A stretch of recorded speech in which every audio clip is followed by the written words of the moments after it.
What is going on, guys? Welcome back to another Project Explore episode. I believe this is either episode 5 or 6. I can't remember. I haven't checked recently, and I was supposed to check before I came out here and filmed it, but I forgot to do that.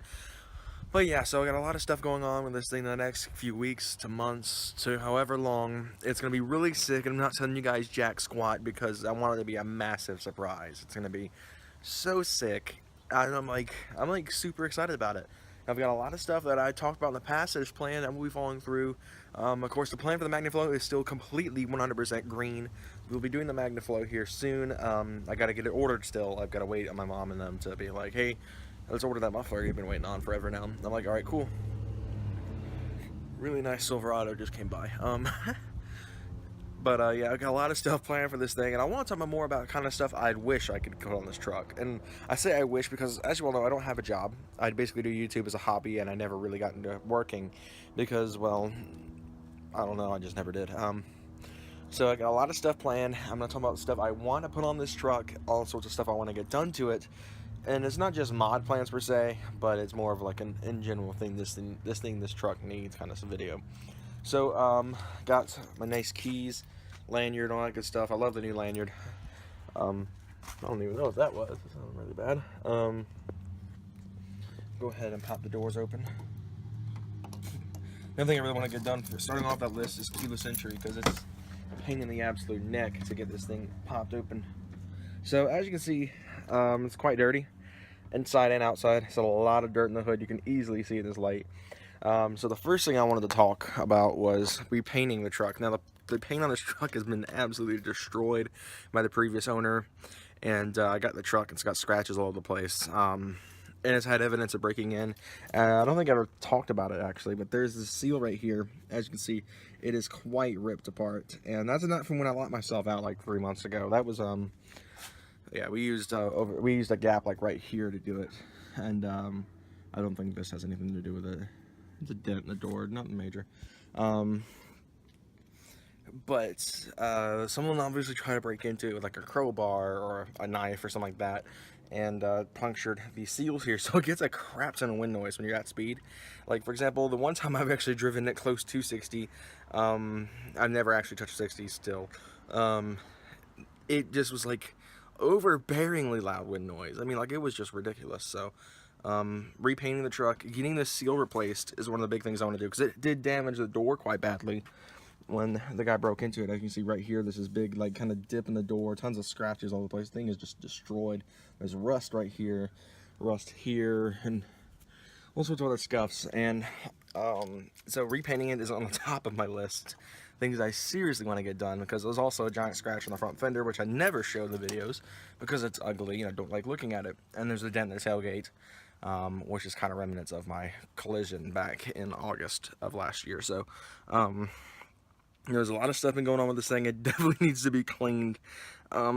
As you all know, my state's been under a water ban forever, and I feel like it's a waste of money to go up the street with the same stuff just to pay for water. And you can do that at home, and the water bill is never really that bad when you're washing your car, because you barely use the water. So unless you're like a super cleaner like my dad, and use a lot of water, or you got a car like my dad's, which doesn't really take much water. We washed his car like literally at 5 in the morning before we left for caffeine and octane, and we had it done in like 10 minutes. This, however, takes about 30 minutes to wash, as you guys have seen in a time lapse, the full unedited video of that. It was a really old video. I time lapsed that part, and it was about 25 minutes without the time lapse. About as long to do the headlights. But yeah, so speaking of, they still look absolutely glorious. Besides the driver's side light that still needs to be hit again. We haven't gotten time to. This one still looks so good, and I'm really happy with how that came out, because that light was the one that I was afraid would be the biggest pain in the nads to fix. I thought for sure the driver's side one here would be so easy to clean up, and that one would be a pain. So now this one was the pain. Next on the list of things I want to get done is put a cam in it, and now a lot of people are like, why in the world did you cam a V6? I've listened to one cammed. Brendan B, a YouTuber in Virginia, has a cammed 4-liter Explorer, and it sounds so good. Of course, this is dual pipes and a Flowmaster, which is going to be a different setup than my single pipe MagnaFlow setup. So I may go dual pipe in the future. The likelihood of that is going to be really depends on how much money I get. Depending on how much money I get in general within the next few weeks will depend on what exactly goes on. If I have enough, I'm going to do my big plan, and if I have about what my minimum was, I'll go with my other routes that I have designed. I've had all sorts of people tell me I should do this and I should do that, save money, save my money, get another car, which I don't have the space for, and originally I was actually going to do that. I mentioned it in my ATS video that I uploaded yesterday. Well, yesterday when you're watching this, today when I filmed it. And I was looking at a 99 Honda Civic I was about to buy for $500. It was used, it didn't run, but it would have been a cool little project starter. But I realized, one, I don't have any space, because, alright, so this is my driveway. Literally, it's a cliff, there's dirt, and the garage barely fits the Kia in there. And this little side here is where our weight bench is. And then on top of that, this truck is kind of my project. Since project cars typically need a lot of work, this needs a lot of work, therefore it's a project. So, and I hope you get that logic. But yeah, I want to get that done. Wheels and tires are definitely on my list. Of course, a lowering kit will be some point in the future. I don't even know. Taillights. The taillights are desperately needed because for those of you who can't see right here, there's this crack right here in the lights. So whenever it rains or I wash it, it gets in here and kind of drains up down here. Of course, it somehow gets out. The light's still perfectly sealed up good, apparently. Then, of course, I've got all sorts of other little things done. The seatbelt pads were on my list, and those thankfully got here. Eventually, I do want to get my headlights replaced, but I want these lenses to basically live their lifespan before I do that, because I wanted to go with the black kit, the CG Euro kits. Those are my favorite kits right now, and if I do the taillights, that'll be what's going on, is the CG Black Euro taillights. They're still legal. If you check them out for the Sport Track, they're just black. The portion where the light bulb is, where the brake lights, is still red, and the portion where the reverse lights are still white. So it's basically just a black version of the stock light. So it's still legal, it's still a blackout light, and it still looks good. The interior wise, I wanted to get a steering wheel cover, and with me and Michael Kindlestone, for those who don't know who he is, we went to pull aparts Monday, and I'll probably insert a clip of him getting hyped up over a stock radio here. Stock radio, please. We looked at a couple of Explorer Sports, which is, for those who don't know what a Sport is in comparison to Sport Track, it's literally got the same front end of this, but instead of having a second set of doors on a truck bed, it's kind of just cut off here. Where the truck bed starts, and it's got 2 doors instead of 4. So we looked at a couple. There was one that had a steering wheel cover on it, which had this fake faux like wood look to it, and I thought that was sick.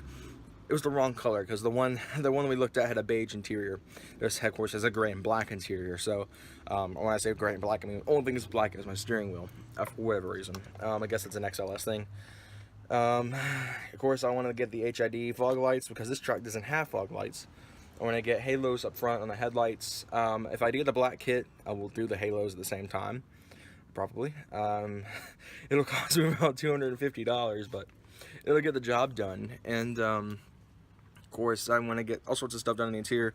My dream setup would be to get these seats replaced with Sparco racing seats, which would be super cool, because basically the style I'm wanting this truck to be is I'm wanting it to be something that can be used as a track day vehicle, which is, you're probably like, holy crap, are you an idiot for wanting to race a truck?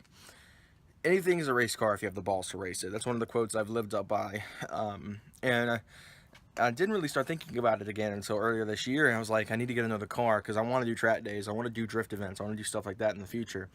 I'm like, I can just get my truck ready for that, because anything's a race car if the balls race it. I tell my mom that all the time, because I'm always joking around with her. Hey, let's take the van racing. Why not? Front-wheel drive doesn't have that bad on a track unless you're understeering into a wall. Honda Civic Type R, best front-wheel drive handling car ever. Integra Type R, same story, same just setup on those cars. And I'm like, wait a second, anything is a race car for the balls to race it. So I want to get Sparco seats put in this thing really bad. I want to get the suspension done. I may upgrade from the lowering springs to a full-on sport coilover system years from now on this thing, and it'll probably get me a drift car in the future, who knows. But yeah, so thank you guys so much for watching this episode of Project Explorer. I know it was kind of boring just listening to me rant for 10 minutes, but That's basically all the stuff I want on this truck. And yeah, so hopefully in the next few weeks we'll have the MagnaFlow, and whatever happens with my big plan, I'll keep you guys updated on that. No, not really, just kidding. It'll be a surprise episode of Project Explorer at that point. But yeah, thank you guys so much for watching, and I will see you guys later.